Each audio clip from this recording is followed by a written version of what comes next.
جو عشق نبی کے جلووں کو سینوں میں بسایا کرتے ہیں، جو عشق نبی کے جلووں کو سینوں میں بسایا کرتے ہیں۔ اب سمجھ میں آئی آپ کو؟ کوئی کلام یاد آ رہا ہے اس طرز پہ؟ کوئی آج کل جو پڑھا جاتا ہے بہت لب پر نعت پاک کا نغمہ، یہ طرز ہم نے بہت پہلے پڑھی مجھے۔ جی ہاں، جو عشق نبی کے جلووں کو سینوں میں بسایا کرتے ہیں، جو عشق نبی کے جلووں کو سینوں میں بسایا کرتے ہیں، اللہ کی رحمت کے بادل ان لوگوں پہ سایہ کرتے ہیں، اللہ کی رحمت کے بادل ان لوگوں پہ سایہ کرتے ہیں، جو عشق نبی کے جلووں کو سینوں میں بسایا کرتے ہیں۔ جب اپنے غلاموں کی آقا تقدیر جگایا کرتے ہیں، جب اپنے غلاموں کی آقا تقدیر جگایا کرتے ہیں، جب اپنے غلاموں کی آقا تقدیر جگایا کرتے ہیں، جنت کی سند دینے کے لیے روزے پہ بلایا کرتے ہیں، جنت کی سند دینے کے لیے روزے پہ بلایا کرتے ہیں۔ گرداب بالا میں پھنس کے کوئی طیبہ کی طرف جب تکتا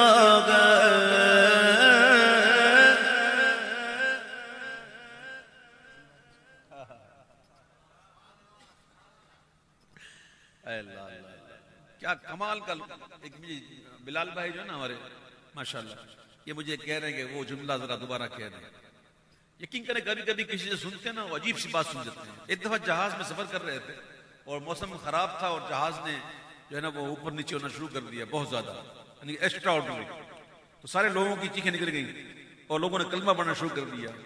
میری سیٹ آئل سیٹ تھی اور ایک چاچا بیٹھے تھے آئل سیٹ پہ، بیچ میں راستہ تھا اور ہم لوگ دوسری پڑھ رہے تھے اور ایک دوسرے دیکھ کے مسکرا رہے تھے کہ لوگوں کی حالت دیکھ کے دیکھو یار کہ ایسا وقت آ گیا کہ لوگوں کو کلمہ یاد آ گیا۔ تو خیر وہ مسکرانے والی بات تو نہیں تھی، تو چاچا نے مجھے دیکھا، میں نے چاچا کو دیکھا، تو چاچا نے کہا کہ مرنا ہے تو کلمہ پڑھ، زندہ رہنا ہے تو درود پڑھ۔ مرنا ہے تو کلمہ پڑھ اور زندہ رہنا ہے تو درود پڑھ۔ اللہ اکبر۔ کبھی کبھی کوئی بات کر جاتا ہے بڑی مزہ دیتی ہے وہ بات، واقعی زندہ رہنا ہے تو درود پڑھ۔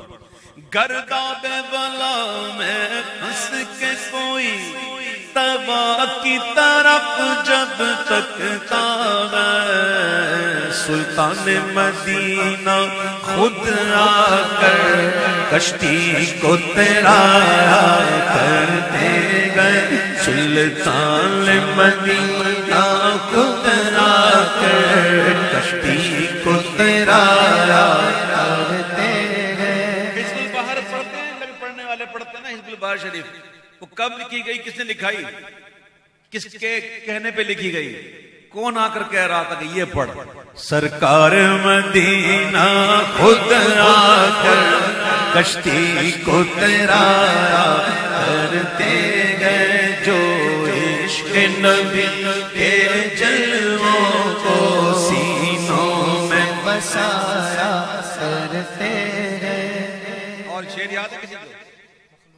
ہائے ہائے مخلوق کی بگڑی بنتی ہے، خالق کو بھی پیارا جاتا ہے۔ حج کے دن تھے، حج کے، میرے آقا نے زندگی بھر ایک حج فرض فرمایا، حج قران فرمایا۔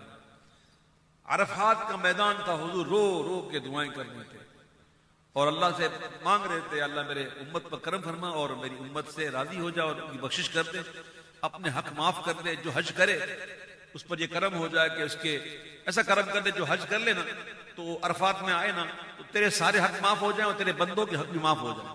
تو اللہ تعالیٰ نے عرفات کے میدان میں پہلی دعا اس کو اجابت بخشی، تو حضور پھر وہاں سے مزدلفہ تشریف لے گئے اور وہاں پھر حضور رو رو کے دعائیں کر رہے ہیں، یہاں تک کہ حضور نے یہ دعا جب مانگی تو حضور روتے روتے مسکرانے لگے، روتے روتے مسکرانے لگے۔ حضور کے صحابہ نے عرض کی حضور پہلے آپ گریا فرما رہے تھے، اب آپ ہنس رہے ہیں مسکرا رہے ہیں، بات کیا ہے؟ تو آپ نے فرمایا کہ میں نے عرفات میں حقوق اللہ کی معافی کا سوال کیا تھا، وہاں میری بات قبول ہوئی اور یہاں میں حقوق العباد کی بات کر رہا تھا اور اللہ نے یہاں یہ بھی قبول کر لیا۔ تو پھر میں نے دیکھا شیطان جو ہے وہ اپنے سر پہ خاک ڈال رہا تھا اور اس کی حالت دیکھ کر مجھے ہنسی آ گئی۔ میرے آقا کے ہاتھ اٹھتے ہیں، مخلوق کی بگڑی بنتی ہے، خالق کو بھی پیارا جاتا ہے، جب بہرے دعا محبوب خدا ہاتھوں کو اٹھایا۔ جمعہ کا دن تھا، ایک اعرابی دوڑتا ہوا آیا، حضور منبر پہ جلوہ افروز تھے، ایک اعرابی دوڑتا ہوا آیا، حضور کرم فرمائیں، حضور کرم فرمائیں۔ وہ کیا ہوا؟ مویشی ہلاک ہو رہے ہیں، حضور پانی نہیں ہے، بارش نہیں ہو رہی۔ میرے آقا نے یہ نہیں کہا صحابی تم کر کیا رہے ہو، میرے پاس آ رہے ہو، شرک کر رہے ہو، میں تو کہا بارش، جاؤ کوئی نماز استسقاء پڑھ لو، جا کے کوئی کنواں کھودو، کوشش تو کرو، میرے پاس کیوں آئے ہو؟ حضور نے اپنے مبارک گورے گورے ہاتھ اٹھائے، گورے گورے ہاتھ جن کو سوئے آسماں پھیلا کے جل تھل بھر دیے، صدقہ ان ہاتھوں کا پیارے ہم کو بھی درکار۔ جب حضور نے دعا کے لیے ہاتھ اٹھائے تو بادل آ گئے اور بادل آ کر اتنے برسے کہ برس ہی رہے، رکتے ہی نہیں۔ دوسرا جمعہ آ گیا، وہی اعرابی دوڑتا ہوا آیا، حضور کرم کرم کرم۔ کیا ہوا حضور؟ بہت ہو گئی، اتنی ہو گئی کہ اب کہیں ایسا نہ ہو کہ پانی کی وجہ سے مویشی ہلاک ہو جائے، تو فصلیں تباہ ہو جائے۔ حضور کرم فرمائیں۔ بولے کیا چاہتے ہو؟ بولے حضور یہ چاہتا ہے کہ بس مدینے کے اندر نہ ہو، اطراف میں ہوتی رہے۔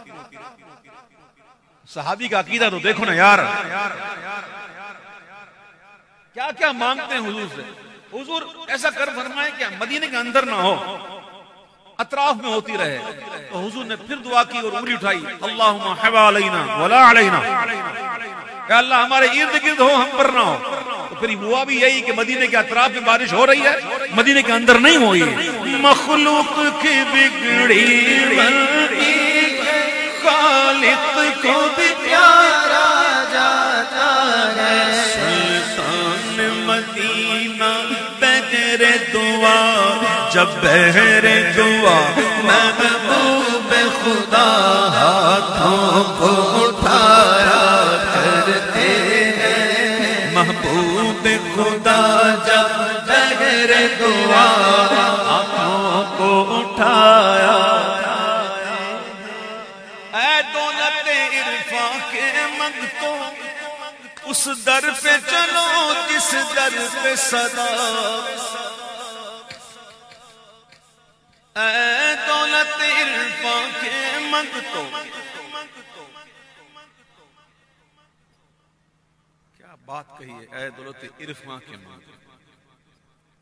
اصل منگتے تو یہی ہیں، باقی حضور کو اگر پتہ جا کے کچھ مانگ لے تو حضور دے دیتے ہیں، منع نہیں کرتے۔ روپیہ پیسہ مانگو دے دیتے ہیں، منع نہیں کرتے۔ کھانا مانگو دے دیتے ہیں، منع نہیں کرتے۔ لیکن مانگنے والوں میں فرق ہوتا ہے نا، ایک کھانا مانگتا ہے، ایک پانی مانگتا ہے، ایک ضرورت مانگتا ہے، ایک شہرت مانگتا ہے، اور ایک ہوتا ہے جو عرفان کی ضرورت مانگتا ہے۔ تو شاعر کہتے ہیں اے دولت عرفان کے منگتو، اس در پہ چلو جس در پہ صدا، دن رات خزانے رحمت کے سرکار لٹایا کرتے ہیں، دن رات خزانے رحمت کے سرکار لٹایا کرتے ہیں۔ ہے شغل ہم شام و سحر اور ناز سکندر قسمت پر. اب اور ناز نہ کرے تو کس پہ کریں؟ اس پر ناز نہ کرے تو کس پہ کریں؟ دیکھ لو الحمدللہ روز کا معمول ہے. کئی لوگوں کو دیکھتا ہوں روز محفل میں ہوتے، نصیب والے ہیں، اللہ کا کرم ہے شغل ہمارا شام و سحر اور ناز سکندر قسمت پر کہ محفل میں رسول اکرم کی ہم نعت سنایا کرتے ہیں. محفل میں رسول